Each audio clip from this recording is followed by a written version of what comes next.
Comenzamos la clase de la semana 12. La evaluación para este periodo final. Si se considera el proyecto integrador, la calificación será 50% proyecto integrador, examen y tareas 25%. En el caso de que no se trabaje proyecto integrador, si proyecto integrador no forma parte de la calificación, entonces este último periodo final se va a calificar con 50% en examen y 50% tareas, de la misma manera como se calificó en el segundo periodo parcial. Nos habíamos quedado en la unidad 3, en la sección de el resumen de un artículo científico. Para el resumen de un artículo científico, el resumen se debe entender por sí solo sin necesidad de leer el artículo, ya que puede actuar como sustituto del texto si no se dispusiera de él. Aquí observamos en este artículo, ¿sí?, de esta Revista Cubana de Salud Pública. Tengo aquí la dirección de la cual se descargó. Este artículo lo compartí en plataforma, lo tienen disponible. Observo el título de dicho artículo y se llama El resumen del artículo científico de investigación y recomendaciones para su redacción. Esta es la sección de resumen o abstract. Abstract es exactamente la parte del resumen, pero está en idioma inglés. En el resumen encuentro una mini versión del trabajo. La extensión máxima habitual es de 250 palabras. Se mantiene el mismo estilo que se empleó en el resto del trabajo. No se debe incluir información que no esté descrita en el artículo. Debemos mencionar el objetivo y el enfoque de dicho trabajo, descripción de la metodología, resumen de los resultados, las conclusiones principales. No se deben incluir referencias. El resumen debe estar escrito en tiempo verbal pasado y se debe describir una vez que todo el artículo ha finalizado. Cuando ya terminamos de escribir el artículo, entonces sí podemos escribir esta sección que aparece inclusive en la portada del artículo.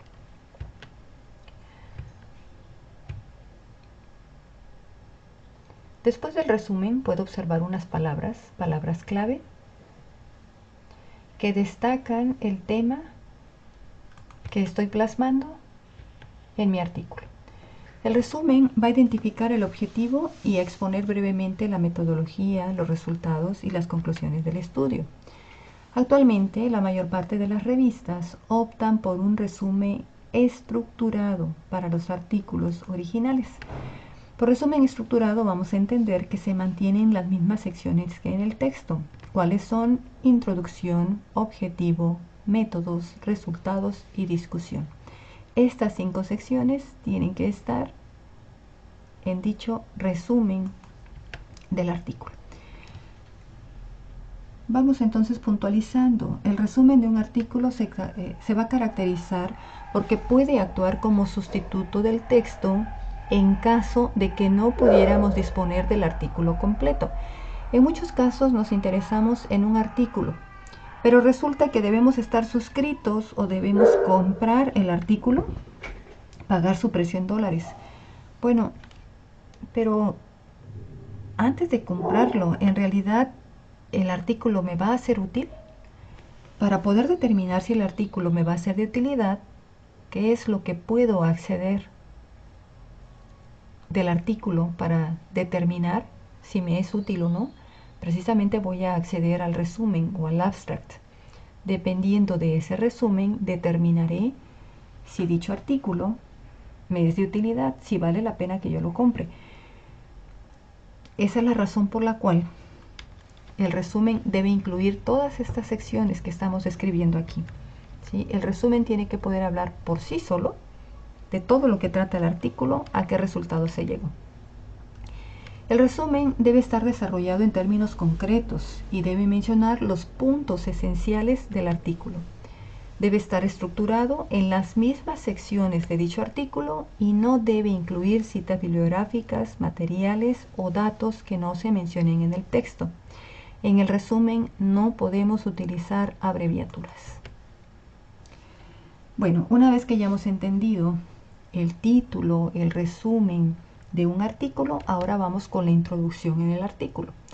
La introducción, que maneja cierto sangrado, ciertas sangrías para comenzar a escribir el segundo párrafo, tiene que responder a estas preguntas: ¿qué se conoce? ¿Qué es lo que no se conoce? ¿Y por qué se hizo este estudio? La introducción debe responder entonces a la pregunta de ¿por qué se realizó este trabajo? Y para responder esta pregunta tenemos que describir el interés que el artículo tiene en el contexto científico del momento, los trabajos previos que ya se han hecho sobre el tema y qué aspectos son controversiales. También debo de utilizar la abundancia de trabajos que ya revisamos en las fuentes que están respaldando el artículo, para que la introducción no necesariamente tenga que ser muy extensa y se pueda beneficiar de lo expuesto en la revisión más reciente de dicho tema. Estos párrafos que tengo aquí son los que me están definiendo la introducción de un artículo. Debo de atender cada una de estas secciones para entender la importancia y qué es lo que debo de incluir en la introducción en un artículo científico. El objetivo de la introducción es motivar al lector para que lea todo el artículo completo. Debemos centrar a los futuros lectores en el foco principal del trabajo, donde las referencias son claves y deben ser bien seleccionadas. Otra vez volvemos a notar la importancia de las referencias o fuentes bibliográficas que estamos utilizando. Al final de la introducción, el lector debería ya saber por qué se hizo el estudio.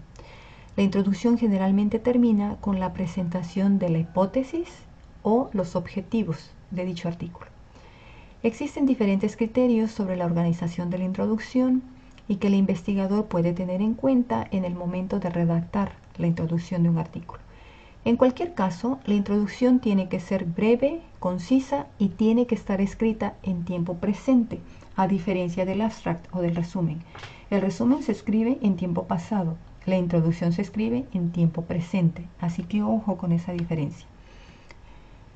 Un esquema clásico de la introducción abarca 3 párrafos, que son los antecedentes, la pregunta o problema que no se ha resuelto y la respuesta probable a dicho problema, conocida como hipótesis o bien objetivos.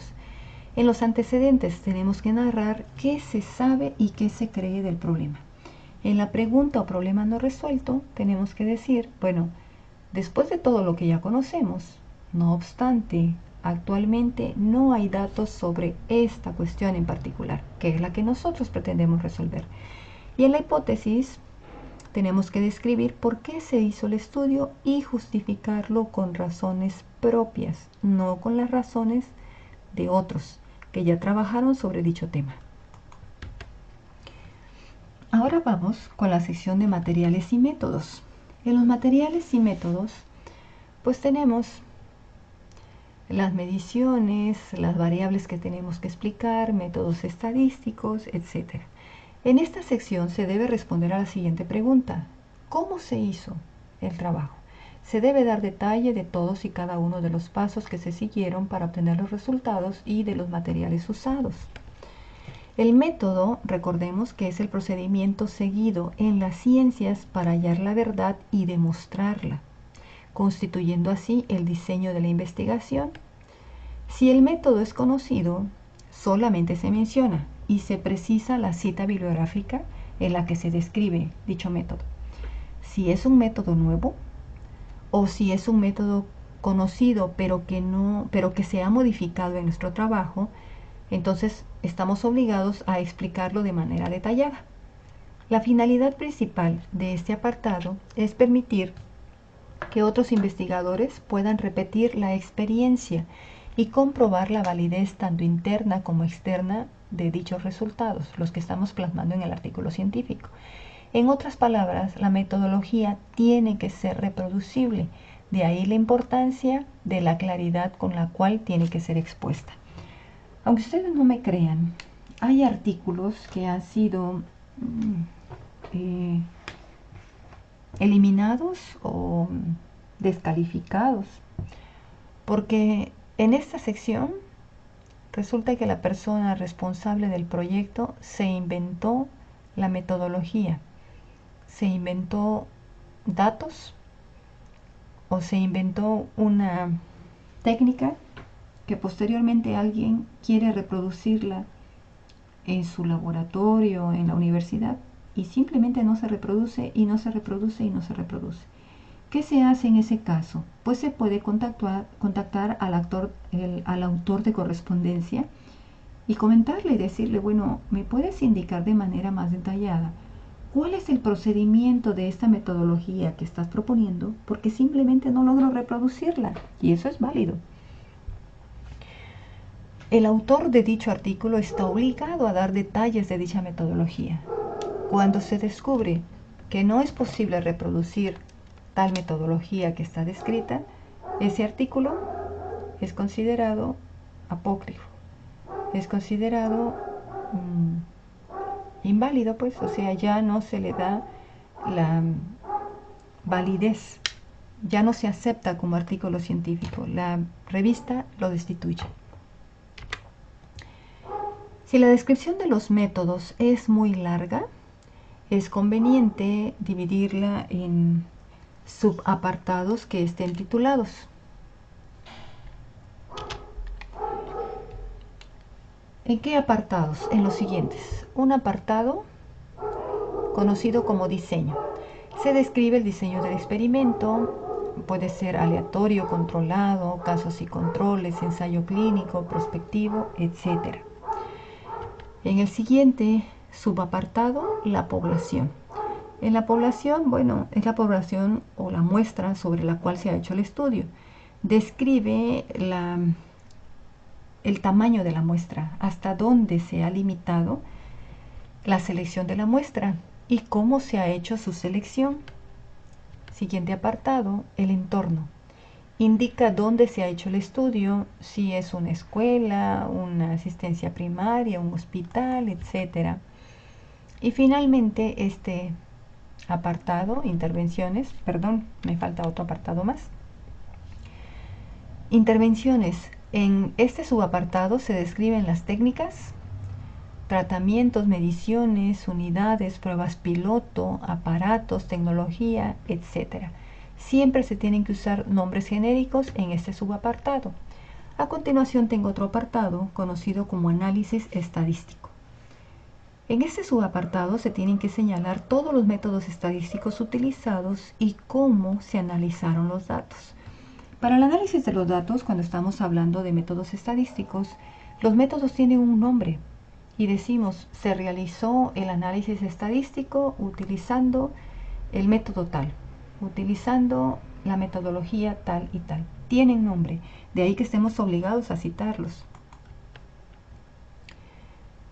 En este esquema se resumen algunos puntos que se deben considerar y aclarar al escribir la sección de materiales y métodos de un artículo. Los puntos que están sujetos al proceso de selección, como fue el método de reclutamiento, los criterios de entrada, pueden ser criterios de inclusión o de exclusión, aprobación del comité de ética, consentimiento informado, cuando estemos realizando algún estudio que involucre animales o personas, etc. Protocolo, donde se describen procedimientos mayores, se usa un orden lógico, temporal, se desarrollan los métodos nuevos o poco comunes, aspectos relevantes a los resultados y conclusiones. Posteriormente tenemos los métodos de laboratorio y analítico, y finalmente los de análisis de datos, donde describimos lo que les mencionaba, métodos estadísticos, métodos descriptivos, analíticos, etc. Se definen los medidores de la variabilidad y se definen también los niveles aceptados de significancia. Ahora vamos con la sección más importante. ¿Por qué quiero decir más importante? Porque ahí tenemos que redactar los resultados que obtuvimos de la investigación que realizamos, pero utilizando nuestras propias palabras, y tenemos que ser, como lo menciona la lógica de la redacción científica de un artículo, utilizando un lenguaje muy claro, preciso, puntual y la menor cantidad de palabras posibles. En los resultados se habla de las características de la muestra, los análisis univariados o análisis bivariados o análisis definitivamente multivariados. En esta sección es donde incluimos las tablas y figuras. No se deben incluir más de 6 tablas o figuras. Se puede utilizar una tabla para características de las muestras.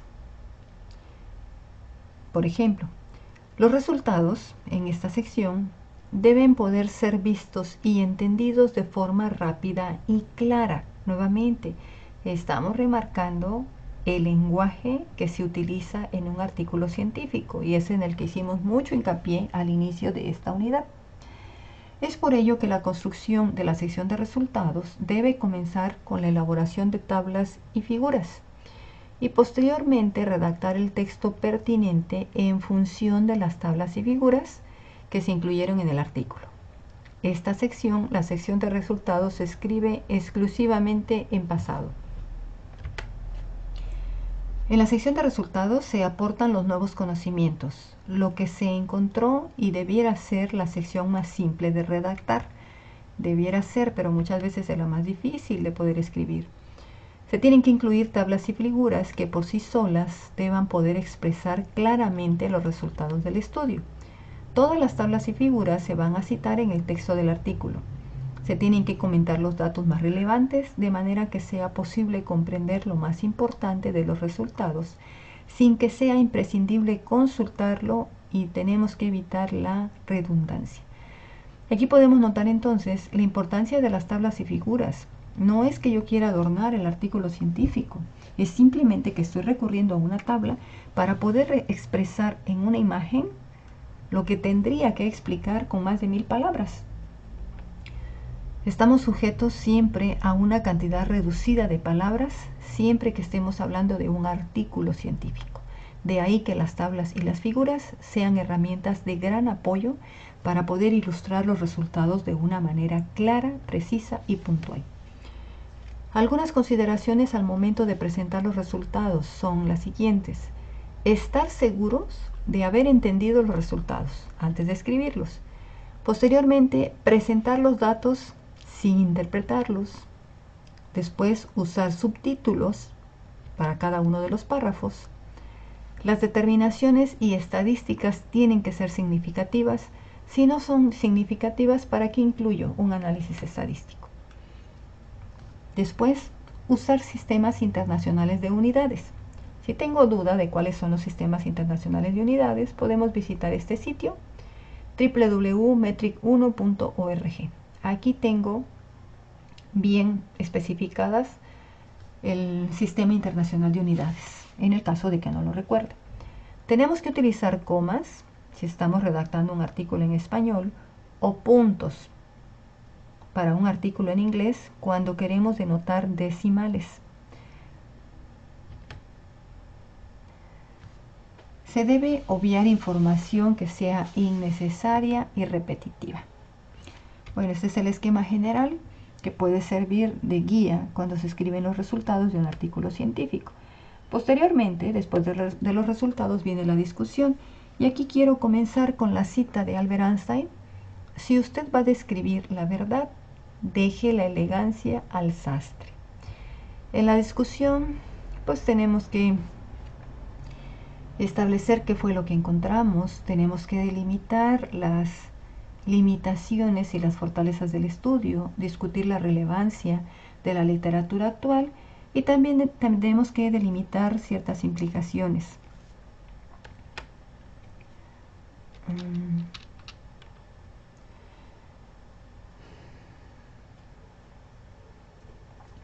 La investigación que ofrece buenos resultados y una buena discusión asegura la publicación del artículo. Por eso, pues muchos afirman que la discusión de un artículo es el corazón del manuscrito, donde la mayoría de los lectores van a acudir después de leer el resumen, y es la sección más compleja de elaborar y organizar, donde se pone a prueba la fortaleza científica de quien hizo la investigación.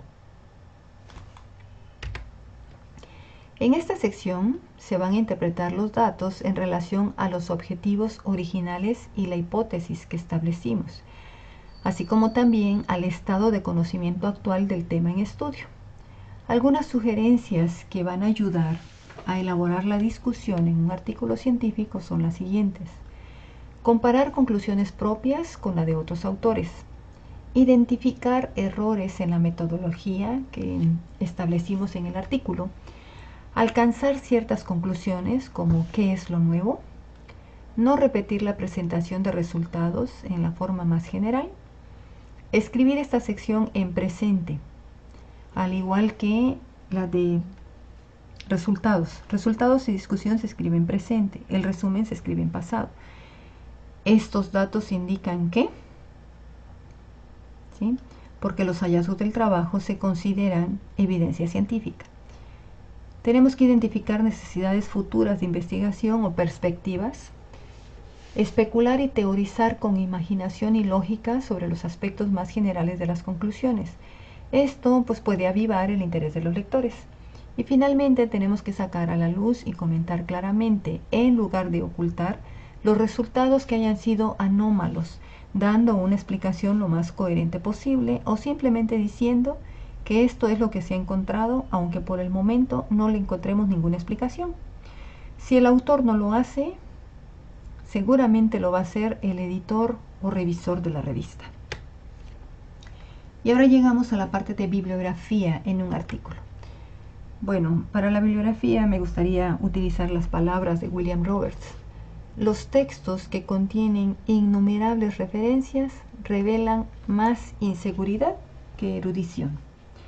En las referencias, todas las citas, todas las referencias tienen que ser precisas. Tenemos que incluir solamente las referencias más importantes, más rigurosas y las que sean más recientes. Tenemos que publicar únicamente artículos de revistas científicas o libros. No tenemos que citar fuentes de segunda mano y una cantidad de referencias que se considera adecuada es de 20 a 35 referencias en un artículo. Las referencias van a cumplir dos funciones esenciales. La primera es testificar y segundo, autentificar los datos que no son propios de nuestro trabajo y que van a proveer al lector pues un marco de referencia al tema en cuestión. Las revistas varían mucho en la forma de tratar las referencias. Y aquí les muestro un ejemplo. Una autora que examinó 52 revistas científicas encontró 33 estilos diferentes de enumerar las referencias. Podemos decir que hay una variedad casi infinita de estilos de referencias, pero la mayoría de las revistas científicas utilizan alguno de estos tres sistemas generales. Nombre y año, este sistema numérico alfabético o el sistema de orden de mención. Cualesquiera de estos tres son los que más utilizan o a los que más se apegan las revistas científicas. Por ejemplo, aquí estoy dando un ejemplo del sistema de nombre y año. Este sistema, llamado a menudo sistema Harvard, fue muy popular durante muchos años y muchas revistas aún continúan utilizándolo. La gran ventaja que ofrece es la comodidad para el autor.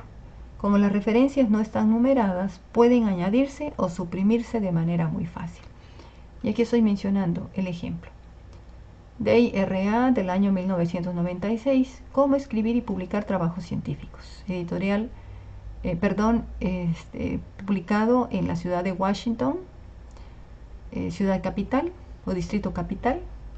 y la editorial es Organización Panamericana de la Salud. Siguiente referencia, Hugh J.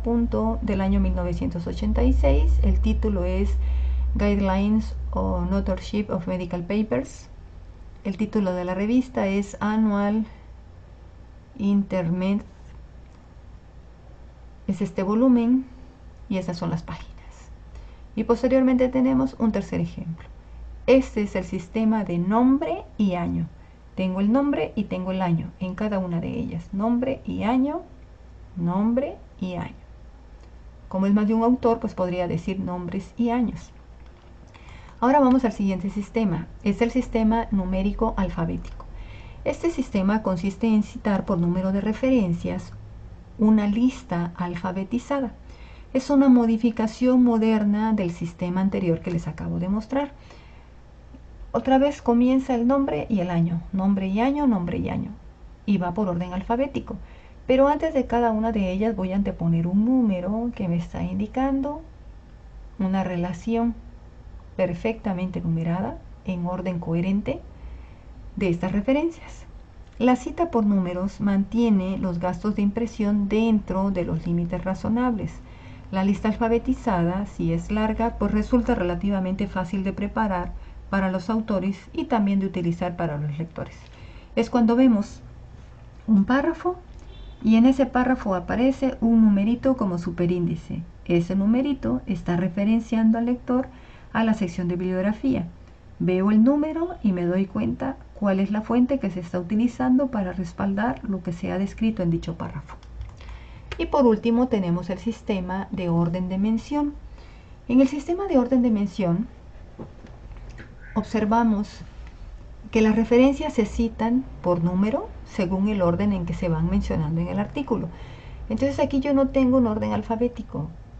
Aquí aparece primero el apellido Hugh, después Sproul y luego Day. No hay orden alfabético. ¿Qué orden sigue? Conforme el artículo se va leyendo y va apareciendo esos superíndices, superíndice 1, superíndice 2, superíndice 3, etc. En la sección de bibliografía, el superíndice 1 pues se refiere al primero, el primer superíndice que apareció y que está respaldando un párrafo. Pero aquí no tengo que seguir un orden alfabético, ¿de acuerdo? No tengo esa limitación de sujetarme a un orden alfabético. Conforme yo vaya mencionando las citas en mi artículo, así las iré escribiendo, precedidas cada una de ellas por un número que estoy obligada a citar, ya sea como superíndice, en algunos casos se puede citar entre corchetes.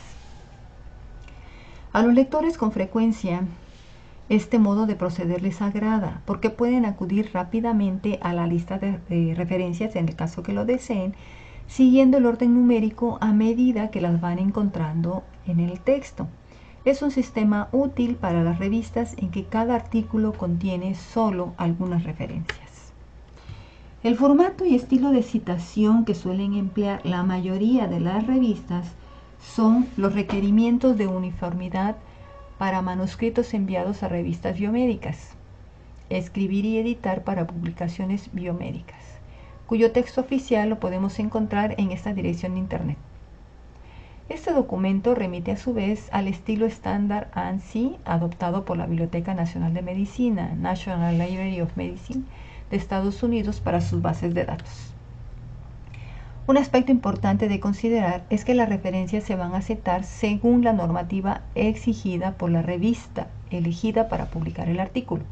Salvo casos de publicaciones de gran relevancia histórica, las citas deben ser recientes, donde al menos el 70% de ellas no pueden superar a los 5 años en caso de una revisión.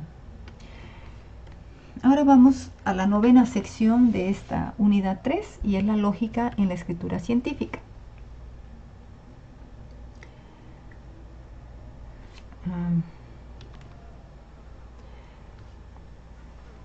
En este caso es necesario poner atención en la redacción a la construcción de párrafos que deben ser unidades de ideas y no de extensión. Se deben vincular párrafos para obtener una línea coherente de argumentos, de ahí que sea lógica en la escritura científica. no debemos de perder de vista la coherencia de los argumentos. En la redacción debemos evitar descripciones poco concisas, debemos evitar el exceso de retórica en la escritura, pero sobre todo el proclamar conclusiones no fundamentadas. Estamos hablando en realidad de un formato en la escritura científica. ¿Sí? Incluimos título, autor, número de páginas, encabezados, pie de páginas, cada uno, bueno, que comienza en cada una de las páginas, etcétera.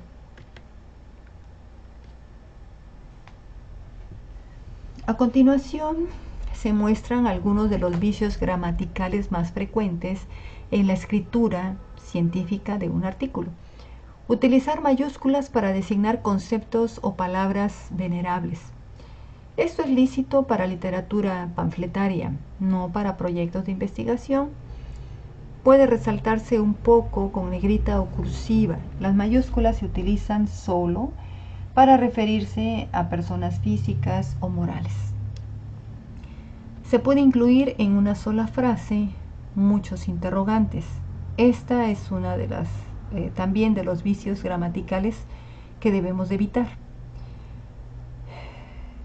Es conveniente consultar el diccionario para utilizar correctamente cada término. Un vicio galicista es abusar de expresiones en infinitivo. Por ejemplo, cuestiona plantear. Debe decirse cuestión que se debe plantear o la cuestión debatible. En lugar de escribir, la cuestión a plantear es la siguiente. Aquí podemos comparar algunas reiteraciones enfáticas y cómo sustituirlas de manera adecuada por un sustituto o fundamento. En lugar de escribir vuelvo a reiterar, es suficiente con sustituirlo por reitero. En lugar de escribir reafirmar tajantemente, basta con escribir reafirmar. En lugar de escribir autoridad legítima, pues tenemos que reconocer que de antemano toda autoridad es legítima. Si no, no tiene caso que se diga que es autoridad. Protagonismo principal. No hay protagonistas secundarios en un artículo científico. De ahí que debamos evitar mencionar protagonismo principal en un artículo. También tenemos que evitar esta reiteración, prever de antemano, porque esto suena como un pleonasmo. Prever en realidad equivale a antemano. Proyecto de futuro. Los proyectos siempre están mirando hacia el futuro. Por eso tiene la palabra proyecto. Bifurcar en dos direcciones. Bifurcar se entiende como una división en dos partes. O sea, bi es sinónimo de dos. Azar imprevisto. Si no es imprevisto, no puede ser azar. ¿Sí? Todo azar es imprevisto. Entonces, estas reiteraciones enfáticas que muchas veces solemos hacer en artículos en español, es conveniente sustituirlas o eliminarlas en el caso que así corresponda. Comprobación de errores que nos ayudan para tener una mejor lógica en la escritura científica. Bueno, estamos enviando el artículo a la revista adecuada. ¿Qué tiene que ver a qué revista se va a enviar el artículo? Dependiendo de la revista tenemos que atender ciertas reglas en cuanto a la escritura. ¿Se cumplen todas las instrucciones que el editor de la revista indica? ¿Son los autores los que realmente merecen el crédito del trabajo? ¿El resumen es demasiado largo o demasiado complejo? ¿Está correctamente estructurado el núcleo del trabajo conforme al formato IMRIT? Introducción, métodos, resultados y discusión. La bibliografía es reciente y está citada según la normativa propia de la revista. Hay correspondencia entre las citas bibliográficas con el lugar del texto donde se muestran dichas citas. Se responde en la conclusión a la pregunta que se formula en la introducción. Las tablas y las figuras son fácilmente inteligibles y resumen los resultados. En la introducción y las conclusiones escritas se han escrito en presente y el material y los resultados se han escrito en pasado. Bueno, atendiendo todas estas observaciones, las que se mencionaron en esta diapositiva y en esta, podemos mejorar por mucho la lógica en la escritura científica. A continuación vamos con la gramática. En la gramática, pues si el artículo está redactado en español, tenemos que sumergirnos en todas las reglas que se manejan en nuestra lengua materna, que es el español. Y aquí muestro como ejemplo cómo distinguimos as, que termina con S, con as, que termina con Z. As se refiere al verbo haber y as se refiere al verbo hacer. ¿Sí? ¿Has escuchado acerca del problema que ha generado el COVID-19? Haz la introducción de tu trabajo. ¿De acuerdo? ¿Has escuchado acerca del problema que generó el COVID-19? Se escribiría con S. Haz la introducción de tu trabajo. Estamos hablando de haz con Z. Hay de haber, hay de lugar, hay de exclamar. Son diferentes. Así como también tenemos que distinguir entre el haya de haber, haya de lugar y haya de encontrar. ¿Cómo podemos dar una opinión en un artículo? Bueno, creo que, pienso que, opino que, encuentro que, considero que. ¿Cuál es la más adecuada para poder expresar las opiniones o los resultados a los que llegamos en un artículo? Si el artículo es en español, recordemos también las claves ortográficas. No es lo mismo escribir sino a sino. Sino modifica la negación anterior, pero si no implica condición. Si no tengo clase, iré a visitarte. Sino, por ejemplo, no me molesta su actitud, sino su silencio. Cuando la palabra termina en vocal tónica, en vocal débil, en vocal fuerte, ¿qué debemos añadir? Añadimos la S nada más, añadimos la ES. Si termina en una vocal como A, E, O, etc. Todas estas reglas podemos revisarlas conforme a las reglas de la Real Academia Española. El uso de los signos gramaticales, cómo se utiliza la coma, en qué caso se utiliza una coma, en qué caso se utiliza un punto. Yo estoy mostrando aquí en infografías los puntos más destacados. Pero nuevamente, si vamos a escribir un artículo, tenemos que atender todas estas reglas que se supone debemos de manejar porque es nuestra lengua materna. ¿Sí? En el caso que sea para el idioma inglés, pues tenemos que atender cada una de las reglas pertinentes al idioma inglés. Por ejemplo, cuando escribimos un artículo en español con la palabra H, las palabras que empiezan con un diptongo, ue, ua, ie, ia, van a llevar H. La H inicial, huerta, guacal, hielo, todas ellas llevan H. Hueso, por ejemplo. ¿De acuerdo? Porque a veces podemos escribir huerta sin la H, pues es que la H no suena, sí, pero las reglas en español marcan que si la palabra comienza con el diptongo ue, ua, tiene que llevar H. Si comienza con el diptongo ie, ia, tiene que llevar H. Los acentos, ¿cuándo acentuamos los pronombres personales? Tú, estoy señalando a una persona. Tú eres quien debe realizar esta tarea.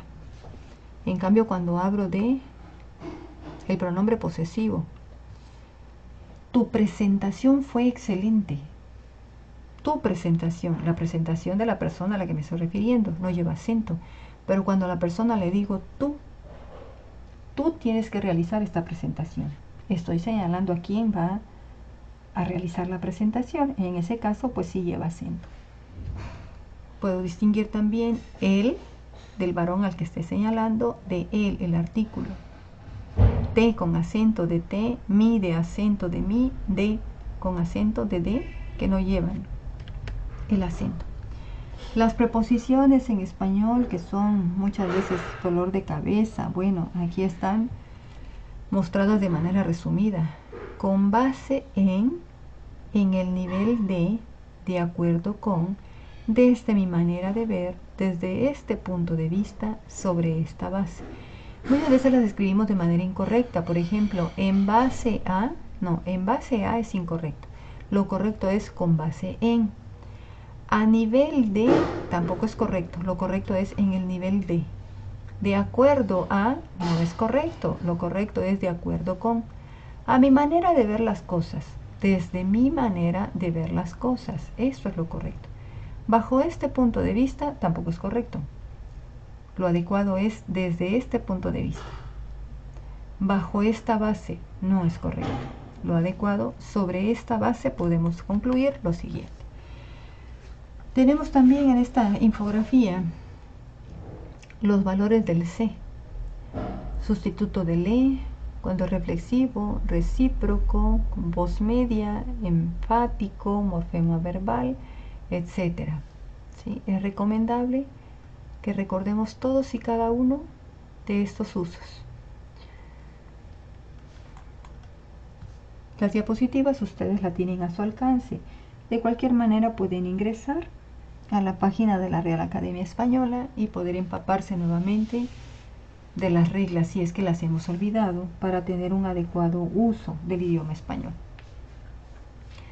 Otras de las palabras que suelo mencionar o recordar, aún de aún, cuando se acentúa y cuando no se acentúa, aún con acento o aún sin acento. Aún se acentúa cuando representa a, o mejor dicho, cuando sustituye el adverbio de tiempo. ¿Sí? Aún no tengo carro, cuando está sustituyendo a la palabra todavía. Es que todavía no tengo carro. Aún no tengo carro. Lleva acento. No lleva acento cuando aún equivale a la palabra incluso o siquiera. Incluso así te quiero. Aún así te quiero. Ahí no lleva acento. En cualesquiera de estas dos infografías podemos recordar de forma breve cuándo debo acentuar el aún y cuándo no debo acentuarlo. Ciertas palabras, ciertas sílabas o monosílabos que llevan acento y que no llevan acento. Posterior a eso, la ortografía. Bueno, con la ortografía pues tenemos una increíble ayuda con el procesador de textos, con el Word, por ejemplo. Al momento que vamos escribiendo, si estamos escribiendo en español, pues podemos hacer uso del corrector de ortografía en el procesador de palabras para ayudarnos a corregir las fallas más comunes. Ha venido tu hermana. ¿A qué ha venido tu hermana? Ah, vale. A por su bolso. ¿Sí? ¿Cómo estamos utilizando la A? ¿Con H antes de la A, después de la A o sin H? De la misma manera, si quiero escribir E precedida por H, E, posteriormente una H o la E sin H. He estado de vacaciones con él. Pablo e Irene son hermanos. Que estamos aquí. De la misma forma, ¿por qué separado y con acento? ¿Por qué junto sin acento? ¿Y por qué junto con acento? ¿Por qué separado? Siempre que vamos a hacer una pregunta. ¿Por qué? Lleva acento, pero va separado. Son dos palabras. Cuando vamos a responder, utilizamos la palabra porque tenía que ser un viaje. Ya no lleva acento y las palabras se unen. Tenemos que averiguar el porqué de su comportamiento. Las dos palabras se unen y llevan acento cuando quiero ser enfático en dicha respuesta. ¿Sí? Nuevamente, eso recurriendo a lo que mencioné en la sección anterior. Haya con H e Y, haya con H y doble L o allá sin H y con acento en la última A. Aún con acento, aún sin acento. Aquí tenemos ejemplos particulares del uso de cada uno de ellos. ¿Sí? Otra vez estoy mostrando nuevamente el uso de palabras que pueden generar confusiones cuando estamos redactando en español. Y de manera resumida se está ejemplificando en qué casos lo utilizo y en qué casos, ¿sí?, debo de darme cuenta cuál es la diferencia entre ellos. Y continuamos otra vez con palabras que pueden ser pues de uso problemático al momento que escribimos un artículo en español. Lo que sí debemos corregir son las palabras en español que tengo en esta lista. No se dice hubieron, se dice hubo. No se dice dijeron, se dice dijeron. No se dice en base, sino con base. No se dice ande, anduve. No se dice la calor, se dice el calor. No se dice la primer, sino la primera. No se dice dígamen, se dice díganme. Tampoco se dice hágamen, se dice háganme.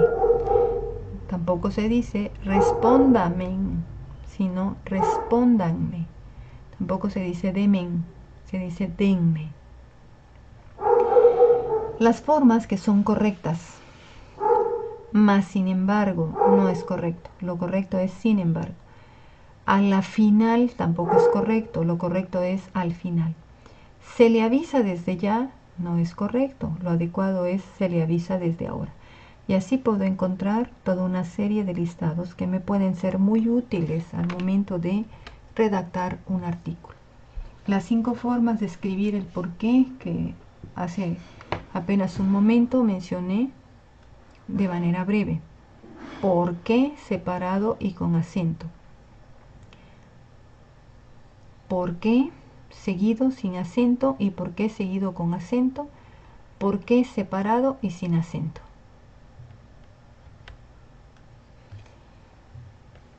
Para la bibliografía ilustrada tenemos también en este blog Lápiz DL diferentes infografías que nos ayudan a recordar de manera pues muy divertida las reglas que debo de tener en cuenta para hacer uso de una correcta ortografía al momento de redactar en español. También les comparto la tabla periódica de la ortografía que se encuentra en ese sitio.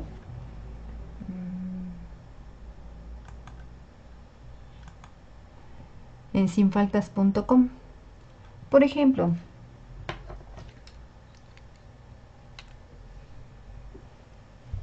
si yo quiero ver aquí, el pronombre ti se escribe sin acento. En casos con ni o ni, la coma puede ser opcional.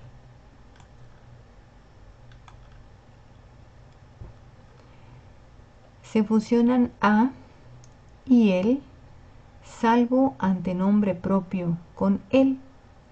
Entonces, en lugar de decir a él, yo puedo fusionarlo como al, excepto en esta condición, ante un nombre propio.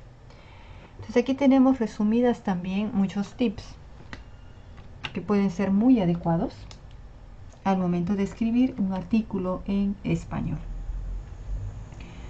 Con esto hemos terminado la unidad 3, que corresponde a